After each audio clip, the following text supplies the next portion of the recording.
Hi అండి. అమ్మమ్మ నాయనమ్మ ఛానల్కి స్వాగతం అండి. ఈరోజు మీకు నేను బెల్ పెప్పర్ కూర ఎలా చేస్తానో చూపిస్తానండి. ఇదిగోనండి నా బెల్ పెప్పర్ కూర. చూసారా ఎలా ఉందో? పప్పులు పొడేసి చాలా బాగుందండి. ఇదిగోండి పొడిపళ్ళాడుతూ చక్కగా బాగుంది, గుజ్జుగానే ఉంది. అసలు ఇది చూడటానికే బాగుందండి, తింటుంటే ఇంకా బాగుంది. ఇదే మీరు ప్లేట్లో పెట్టుకొని తింటా ఉంటే పిల్లలు ఎప్పుడన్నా మాకొద్దు అని అన్నం అంటేనే దూరం పరిగెత్తిపోయే పిల్లలు కూడా ఇది చూసి మాకు ముద్ద పెట్టమని వచ్చి అడుగుతారండి. అంత బాగుంది. ఇంకా చూద్దామా, ఈ ప్రొసీజర్లోకి వెళ్దాం ఎలా చేస్తాను. Please like, share and subscribe అండి. ఇదిగోనండి ఈరోజు నేను బెల్ పెప్పర్ కూరకి 3 బెల్ పెప్పర్లు, 1 ఉల్లిపాయ, 2 చిన్న బంగాళదుంపలు తీసుకున్నాను. ఇదిగోనండి నేను బెల్ పెప్పర్లు ఇదిగోనండి సీడ్స్ కూడా తీసేయట్లేదు, నేను అన్ని ఇట్లాగే వేసేస్తాను. ఇది మంచిదంటారండి, సీడ్స్ ఉంటే గనక మోషన్కి చక్కగా నెట్టుకొని వచ్చేస్తుంది అంటారు. జాంకాయలైనా, దోసకాయ గింజలైనా, ఈ బెల్ పెప్పర్ గింజలైనా మోషన్కి చాలా మంచిదని నేను అట్లాగే వేసేస్తానండి. ఇదిగోనండి నేను 2 బెల్ పెప్పర్లే తీసుకున్నాను. ఇది బంగాళదుంప అండి, ఇది ఉల్లిపాయ కోసి పెట్టుకున్నాను. ఇదిగోనండి నేను బెల్ పెప్పర్లది వేటికి నేను గింజలు తీయలేదండి, సీడ్స్ అలాగే ఉంచేసాను. గ్రీన్ కూడా ఒకటి ఉంటే కలర్ఫుల్గా బాగుండేది, గ్రీన్ బెల్ పెప్పర్ లేదండి ఇంతవరకేను. మొదలు పెడదామండి. స్టవ్ వెలిగించి నూనె పెట్టుకుందామండి.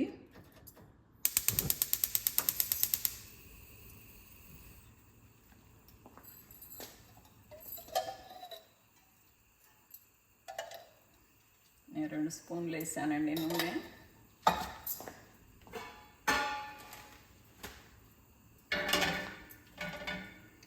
నేను ఊరమిరపకాయ గిల్లేస్తున్నానండి.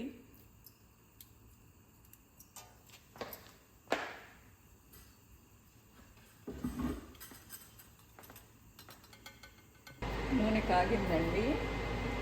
కొంచెం ఆవాలు,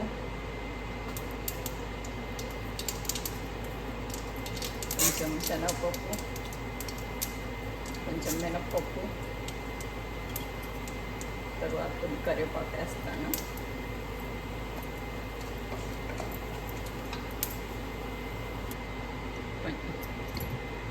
కొంచెం కరివేపాకు పౌడర్ వేస్తున్నానండి.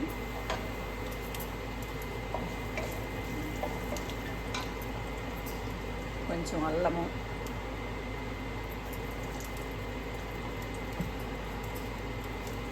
కొంచెం పచ్చిమిరపకాయ పేస్ట్ వేస్తున్నానండి, ఒక నలుసు.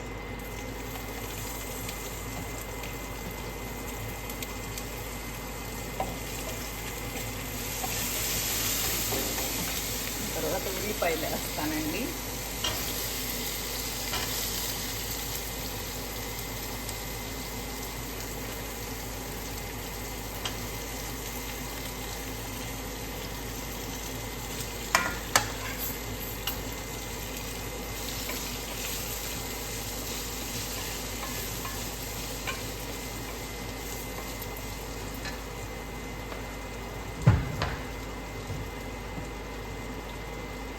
కొంచెం పసుపు,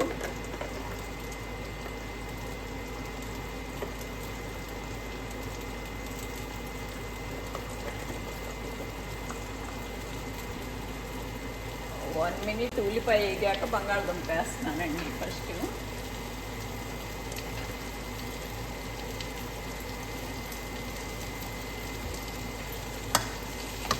బంగాళదుంప 2 నిమిషాలు వేగినాక బెల్ పెప్పర్ వేస్తానండి.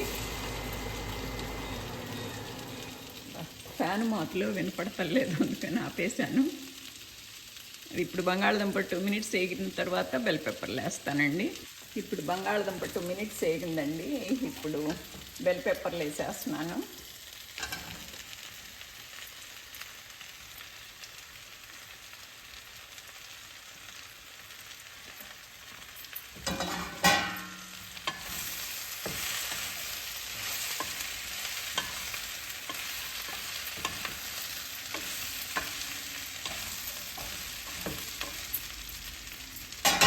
ఎగరేసుకుందామండి కూర,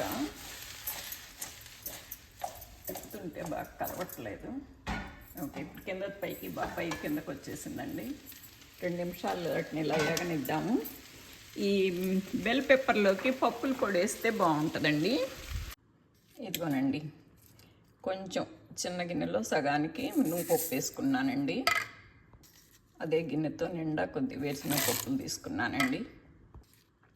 మళ్ళీ అందులో సగానికి వేయించిన శనగపప్పు తీసుకున్నానండి, పచ్చివాసన రాకుండా ఉంటుందని. ఇప్పుడు కొంతమంది బియ్యం పొడి కూడా వేస్తున్నారండి, శుద్ధ అవ్వకుండా బాగుంటుందని. అదే గిన్నెతో కొంచెం కొబ్బరి కూడా తీసుకున్నానండి. ఇది ఆల్రెడీ తురిమిందే కనుక ఇది ఫస్ట్ పల్ప్ వేసి తరువాత కొబ్బరి వేస్తానండి. మరీ మెత్తగా కాకుండా ఒక్క నలుసు బరకగా తీస్తాను. కొంచెం ఉప్పు వేసుకుందామండి.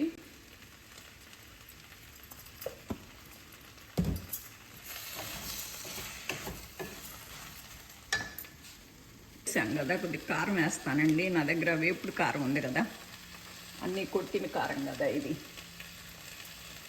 కరివేపాకు, కొబ్బరి, ఉప్పు, వెల్లుల్లిపాయలు అన్నీ వేసి కొట్టిన కారం వేసానండి.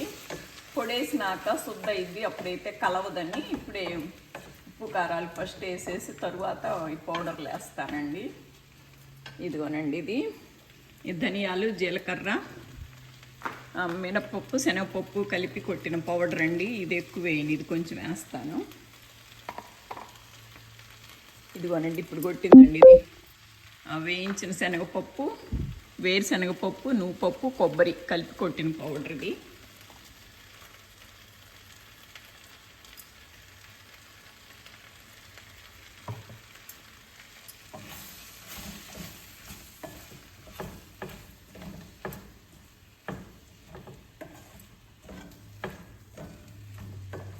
ఇంతేనండి, అయిపోయింది కూర.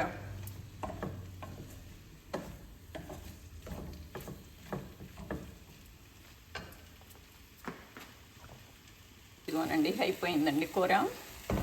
పొడి వేసి కలిపేసాను. ఇంకా చాలా పొడి వేసినా టేస్ట్ బాగానే ఉంటుందండి. కాకపోతే కూర ఇలా పొడి పొడిలాడుతూ ఉండదు అన్నమాట, శుద్ధ అయిపోయింది పౌడర్లు ఎక్కువ వేస్తే. అందుకని నేను ఇట్లా ఆపేసానండి. కావాలంటే అన్నీ మనం ఇప్పుడు వేరుశనగపప్పు, నువ్వుపప్పు, వేయించనగపప్పు అన్నీ వేయించినయే కనుక కావాలంటే మన ప్లేట్లో నేను ఒక స్పూన్ వేసి కలుపుకోవచ్చండి. మమ్మాళ్ళు అయితే ఒక్కోసారి మన ఇంట్లో ఆ శనగపప్పు కారం ఉంటుంది కదండి, కొబ్బరి కారం, శనగపప్పు కారం అని, ఆ శనగపప్పు కారం కూడా ఒక స్పూన్ వేసి కలిపేవాళ్ళండి. బాగుంటుంది.